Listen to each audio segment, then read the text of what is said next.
dire que question financière, j'ai toujours été à l'aise. Toujours. Mais ça ne suffit pas pour dire qu'on a une vie, on vit. Vivre, pour moi, c'est pas juste avoir un mari qui a l'argent. Non. Qui vous donne tout ce qu'il veut. Non. Vivre, pour moi, c'est pouvoir, moi, aller au travail tous les matins. En fait, d'exercer une profession que j'aime. Donner l'amour à mes enfants, être respectée par mon époux. Je vivais avec un homme qui me faisait croire que moi, je n'étais rien. J'étais juste une sale africaine qu'il allait ramasser quelque part. Mon fils me disait avec les yeux pleins de larmes, « Je ne sais pas. » Et c'était la première fois que Noé m'appelait « Maman. » « Maman, je ne sais pas qu'est-ce qu'on va faire. Comment on va sortir d'ici. » L'homme pour qui j'ai eu à me battre pendant combien d'années, je me suis assise sur ma dignité pour cet homme.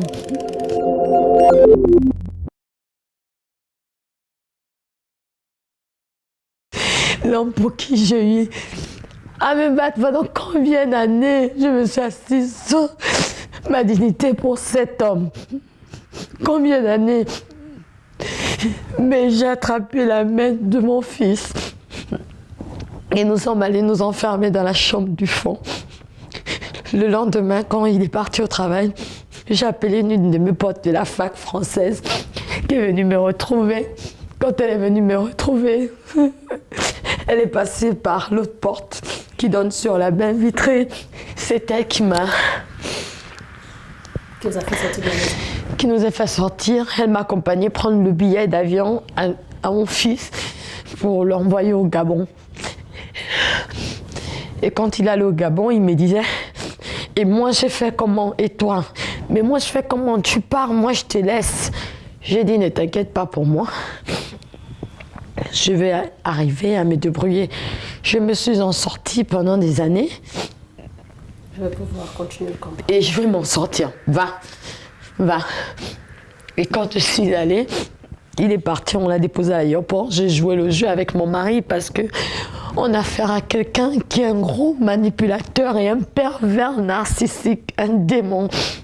Donc il fallait bien que je fasse l'ignorante.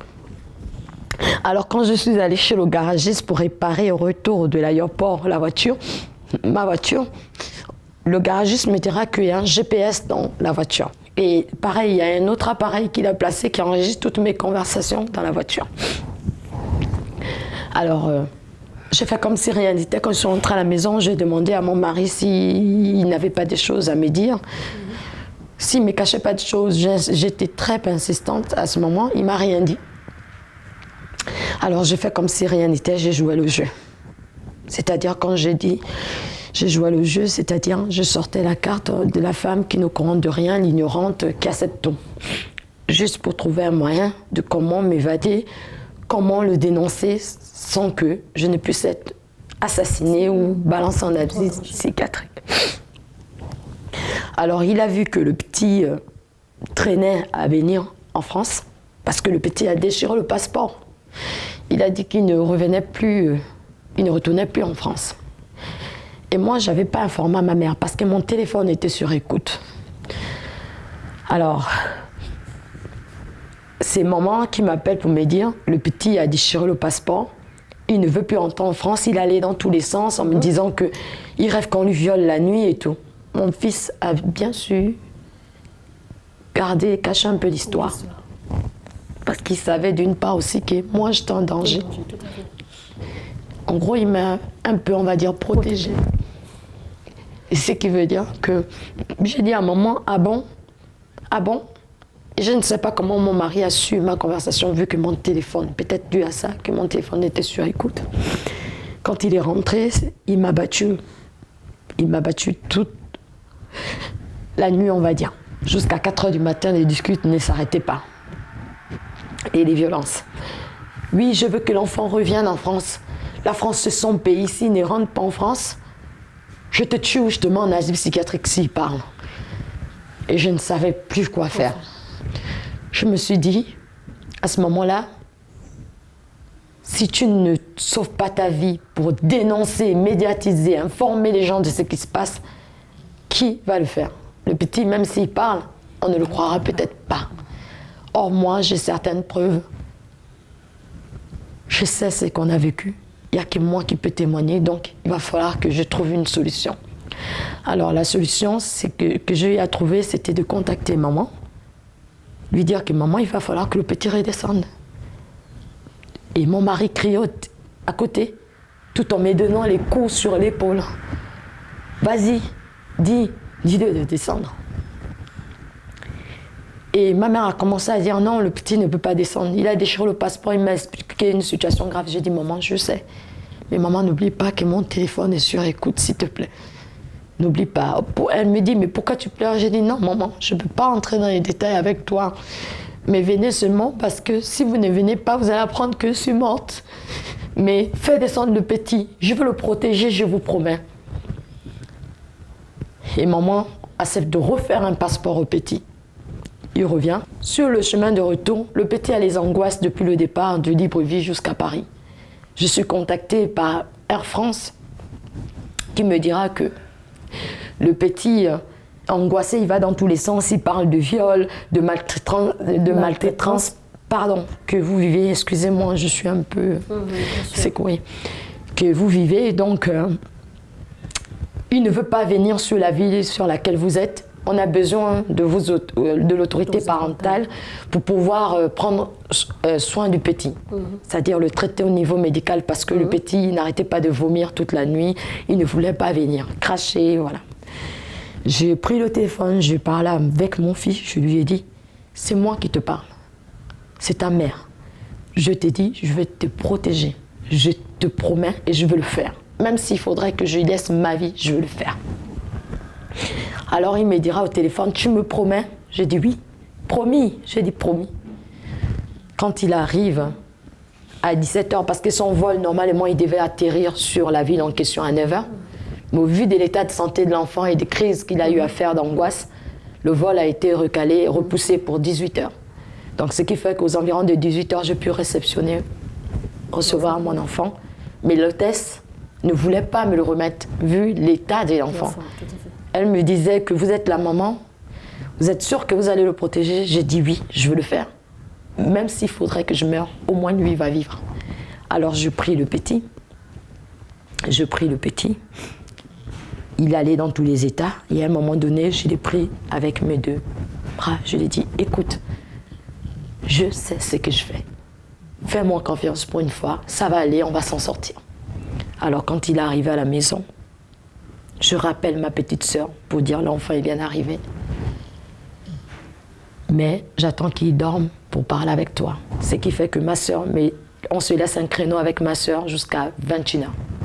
21h, le petit endormi, j'appelle ma sœur.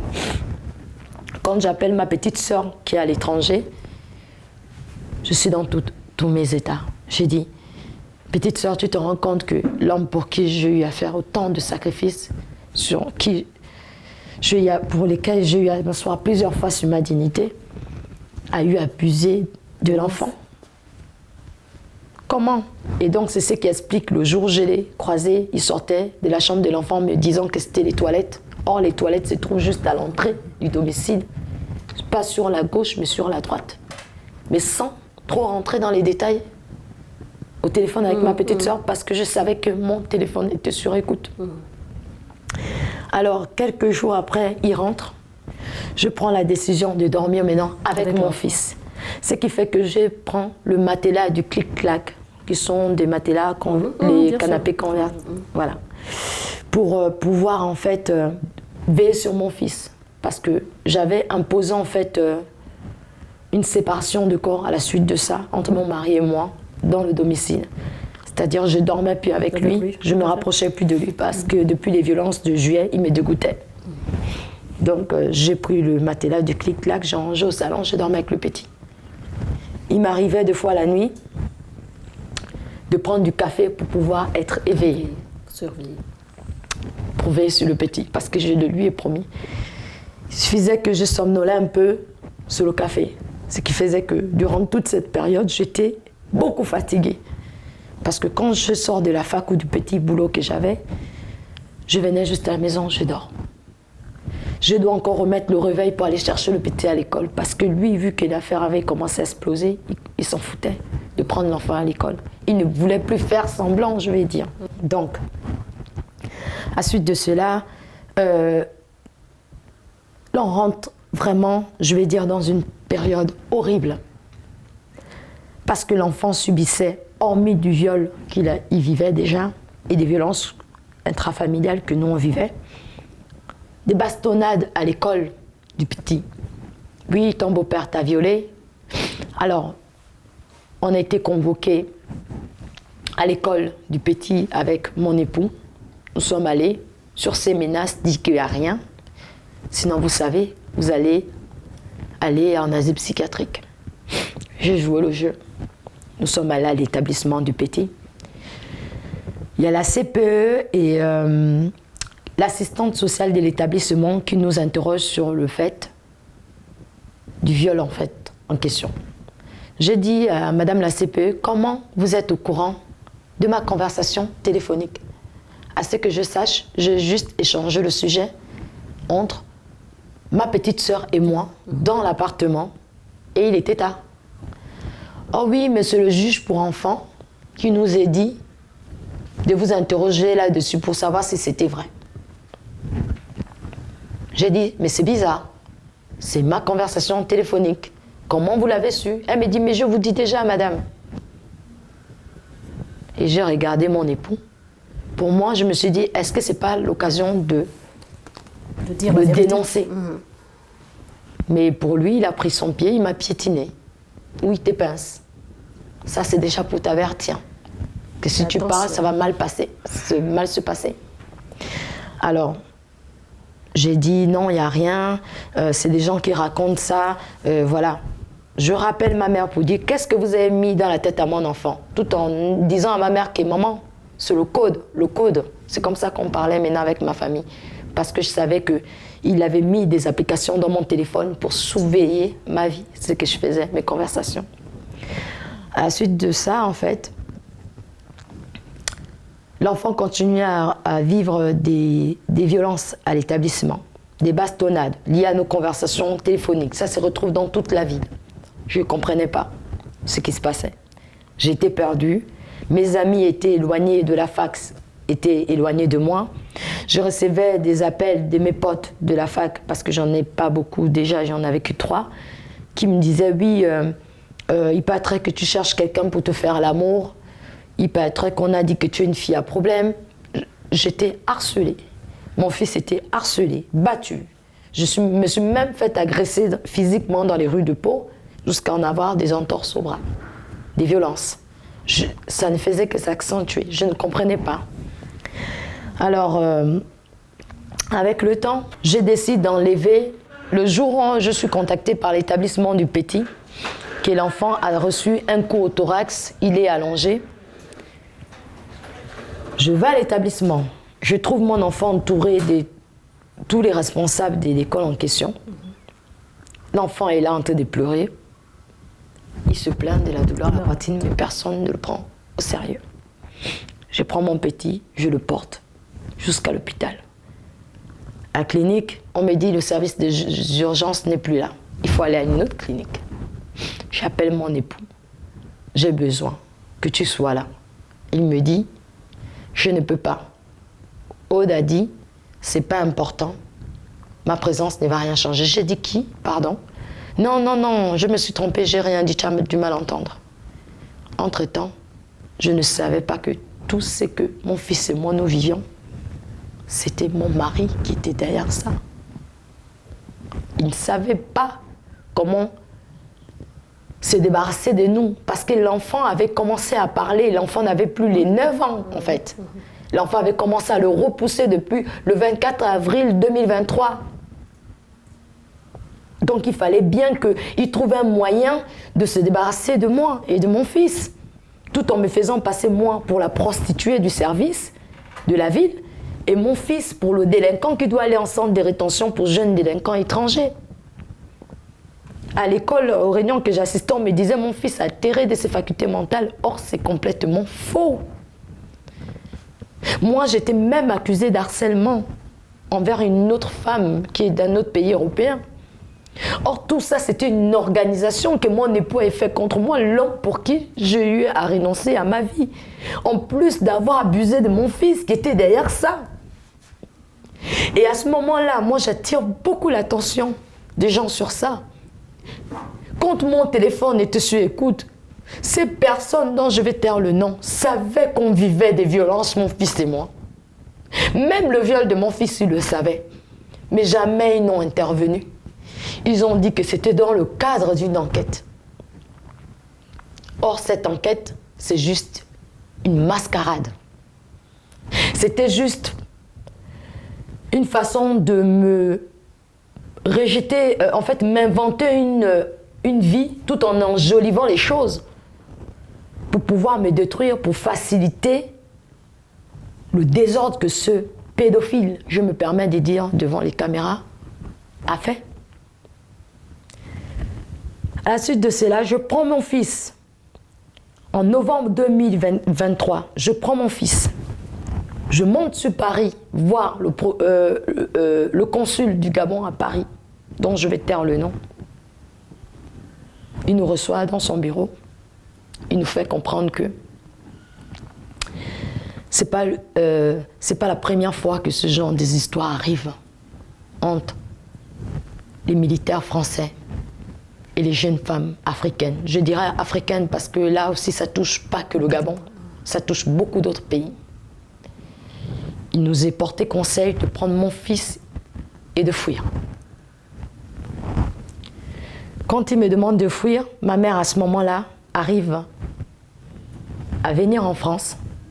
C'est même elle, parce que j'ai sauté cette petite partie. Moi, j'étais là à la maison en toute ignorance, malgré que je me préparais à fuir. C'est ma mère qui vient me prévenir de tout ce qui est organisé contre moi parce que mon mari a eu le courage de le lui dire au téléphone. Et c'est là, elle demande à monter rapidement en France.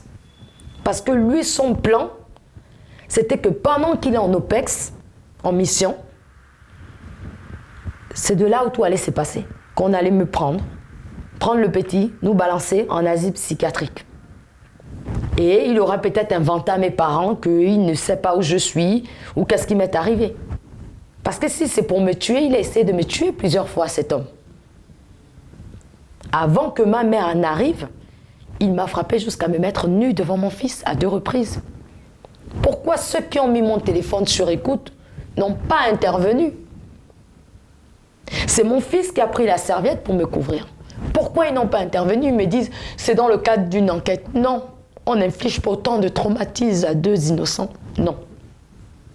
Non. Personne n'a le droit de vivre. C'est que mon fils et moi, nous avons vécu. Ma dignité était exposée dans cette ville.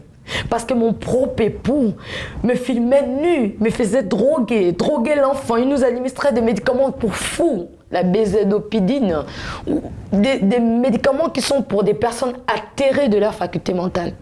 Et c'est quelqu'un comme ça que je dois appeler encore mari, pour qui on dit qu'on doit le protéger. Mais c'est un assassin, c'est pas quelqu'un qu'on doit protéger. Nous sommes allés frapper aux portes du consul, mais on n'a pas eu d'aide, hormis certains conseils de fuir ou bien de sauver notre vie.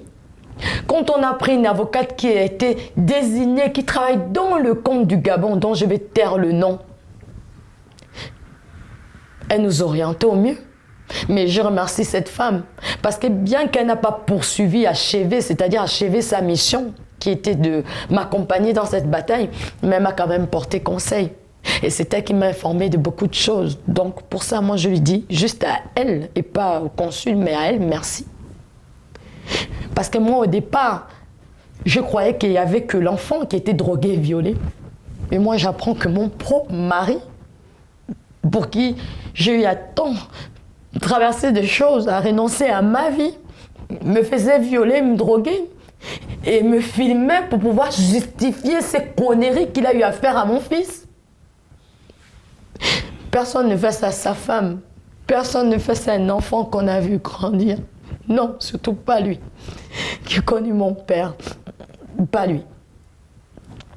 Il a vu cet enfant grandir.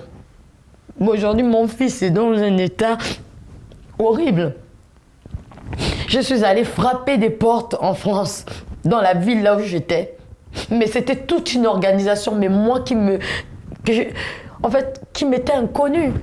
Parce que c'est grâce à mes autorités gabonaises de Paris, plus précisément à cette avocate que je remercie encore, qui a pu en fait me dire que mais en fait c'est le système. Vous vous rendez compte de l'expression? Le système. Comment vous avez fait pour vous retrouver finalement? Mais c'est simple. Pour me retrouver au Gabon, ça n'a pas été facile. Ils nous ont bloqué les résultats des examens. On partait à l'UMJ, on était insultés. On partait là-bas, on était traités de menteurs. Donc j'ai dû fuir la ville sur menace de mort et intimidation pour aller à Lyon. Et à Lyon, j'étais suivie par les services de renseignement français. Parce qu'ils cherchaient là où je me trouvais. C'était quoi l'objectif? Me faire taire.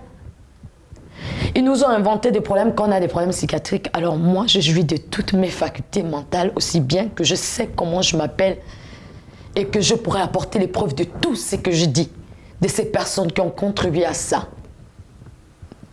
Nous avons dû fuir sur ordre des autorités gabonaises de la France parce qu'on avait interdiction de sortir du territoire français. Et même quand on appelait nos autorités diplomatiques gabonaises, ils nous disaient non, vous ne pouvez pas sortir. Parce que vous devez répondre devant la justice. Je n'ai pas tué, je n'ai pas violé. Je n'ai pas fait de mal à quelqu'un à ce que je sache. Je suis victime de ce système qu'on n'a jamais dénoncé comme il se doit et qui n'a jamais été sanctionné sévèrement. Parce qu'on peut m'inventer des histoires comme j'ai eu à entendre auprès de certaines autorités qui me soutiennent. Oui, c'est une histoire de prostitution. Désolée, je n'ai jamais été une prostituée ni une femme à homme. J'ai suivi ce que mon époux m'a dit par amour et pour mon mariage, sauver mon mariage. Mais dit que j'étais une prostituée, non. Et même si on m'inventait une vie de soi-disant prostituée, c'est ce qui justifie tout le mal qu'il a fait à mon fils. Aujourd'hui, mon fils s'est détruit, physiquement comme moralement. Même moi, je vous parle, mais je suis détruite. Le traumatisme qu'il a infligé à mon enfant, c'est toute une vie. L'argent qu'ils veulent me donner du procès de la mascarade qu'ils organisent le 8 juillet dans le cadre des violences conjugales, à qui je n'ai même pas signé un contrat avec cette avocate qui s'est désignée être mon avocate, sur ordre, soi-disant, de quelqu'un de puissant de cette ville. C'est de la mascarade. Cette minable sorte d'argent est une insulte à ma personne. Et je ne veux même pas de cet argent, madame. Je veux qu'il paye au niveau juridique du mal qu'il a fait, qu'il réponde de ses actes. Parce que ce monsieur n'est pas sa première victime. Nous ne sommes pas ses premières victimes. C'est un récidiviste. Il a l'habitude de faire de mal comme ça, ou de violer les petits garçons. Et donc moi, avec toute cette pression, ces intimidations, ces menaces de mort, on dormait aujourd'hui, on est dans un hôtel, demain on est là-bas, demain après là-bas. J'ai vécu comme ça avec mon enfant. J'ai dû passer par un autre pays avec l'accompagnement du Gabon pour fuir, comme si j'étais une voleuse. Et j'étais harcelée tout le temps, ainsi que mon fils. Et pourtant mon fils avait la culotte tout le temps mouillée de l'eau et les sels avec du sang qui lui sortait des fesses. La culotte mouillée même dans le train. J'avais pas d'aide. Même pas les autorités françaises. À chaque fois que je demandais de l'aide, je n'en avais pas.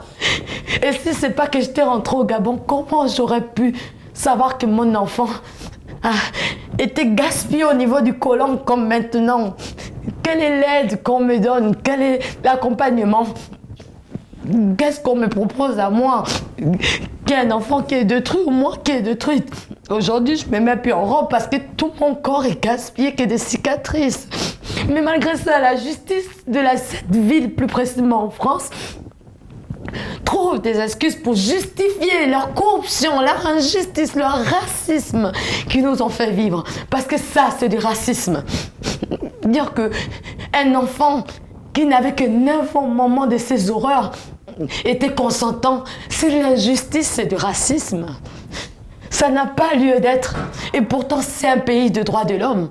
Raison pour laquelle moi j'interpelle le ministre de la Justice, Monsieur Dupond-Moretti s'est penché sur cette affaire de manière impartiale et que j'interpelle aussi la Cour européenne des droits de l'homme, ainsi que nos autorités gabonaises, plus précisément monsieur le président de la transition, chef de l'État, monsieur Brice Clotaire, le général Brice Clotaire Olingi Nguema. Sur cette situation, on a besoin d'aide. Ça ne peut plus continuer. Je ne suis pas la seule dans ce cas. Il y a eu beaucoup de jeunes femmes comme moi qui ont vécu ça. La dernière fois que je suis arrivée ici, il y a une fille qui est dans la même situation que moi, mais encore plus grave que mon fils. Mais ça va continuer jusqu'à quand? Ça va continuer cette situation. Croit-il que nous inventer une vie de prostituée, nous balancer en asile psychiatrique, nous injecter, détruire nos vies, vont nous empêcher de parler? Moi, je dis non. C'est terminé. Si j'ai pris mon courage de m'afficher, c'est parce que je suis là pour réclamer justice pour mon fils et pour moi. Et quant au divorce qu'ils veulent m'imposer, je souhaiterais que ça se passe tout en respectant les lois françaises et gabonaises. Et que cette fois-ci, il y a une sanction sévère pour ce monsieur. Et j'interpelle toutes les jeunes femmes qui vivent la même situation que moi, qui sont toujours dans l'obscurité, le silence, de peur de jugement, que moi aussi j'ai eu peur de jugement. Moi aussi j'ai eu peur qu'on me dise, ben oui, t'as accepté ça venant de ton mari ou X. Mais la différence entre elle et moi, c'est que moi aujourd'hui j'arrive à briser le silence. Parce que je sais l'horreur que j'ai vécue. Et qu'on n'inflige aucun être humain, surtout pas dans un pays qui est un pays de droits de l'homme. Ça n'a pas lieu d'être. Beaucoup me disent, oui, peut-être dans les minutes qui vont suivre que tu feras cette émission, tu vas être tué. Mais au moins on saura qui est derrière ma mort. On saura qui serait derrière les tentatives qu'on a échappées en France. Mon enfant et moi de mort. Ici au Gabon, on le saurait. On n'a pas à vivre ça. Le mariage ne veut pas dire mourir ou finir en asile psychiatrique ou qu'un enfant soit violé, que nous soyons violés. Parce qu'il y a beaucoup de femmes, madame, qui sont réduites à la prostitution dans ce genre de cas. On les arrache des passeports. Il y en a même juste parce qu'elles veulent rester en France, elles acceptent d'aller en asile psychiatrique. Et quand elles sortent de là-bas, elles n'ont plus toutes leurs facultés. Parce qu'elles veulent quoi? Juste rester en France. Moi, je ne suis pas une fille ignorante. Je suis une fille intelligente. Même si je baissais de vigilance, ou je n'ai pas été maligne, on va dire, mais j'ai su rattraper mon erreur en sauvant la vie de mon fils, en le protégeant. Parce que leur but, c'était de récupérer mon fils et de l'envoyer en asile psychiatrique. Et ça, je ne l'ai pas toléré, malgré les menaces de mort, les intimidations, les insultes, le chantage de oui, on mentira que tu étais une prostituée. Pour vouloir prendre cet enfant, j'ai dit non. Et j'ai maintenu mes paroles et je me suis battue du mieux que je pouvais. Et jusqu'à aujourd'hui, je vais me battre pour la justice pour mon fils. Il est hors de question qu'un petit qui n'avait que 9 ans se faisait violer par un homme âgé comme ça. Qu'on a 44 ans, on est adulte. On est grand. S'il a l'habitude de faire ce genre de choses, alors qu'est-ce que la justice attend pour le sanctionner sévèrement? J'ai entendu dire par-ci, par-là que oui, en France, oui, il ne va pas être condamné, il est tel dans tel corps. Je suis désolée. Ce n'est pas parce qu'on appartient à un corps que ça nous donne une humilité et un sentiment d'impunité au niveau pénal. Non. Il doit répondre des accusations qui pèsent contre lui. Parce que cet homme, c'est un menteur. Et moi, je tiens à préciser à la France que je n'enverrai pas mon fils à la mort. Non. Et je ne viendrai pas non plus. S'il faudrait que les procédures soient respectées, il va falloir qu'on arrive, plus précisément vous arrivez à discuter bien avec nos autorités gabonaises, de manière à ce que mon fils et moi, nous soyons présents à ces audiences. C'est tout ce que j'avais à dire. Alors, chers téléspectateurs, nous arrivons au terme de cette émission. Pas grand-chose à vous dire. Vous avez écouté cette histoire qui vous laissera certainement sans mots, mais qui devra attirer l'attention des uns et des autres. Et surtout, cette interpellation au gouvernement. Bonne suite de programme sur Gabon Première et à la semaine prochaine.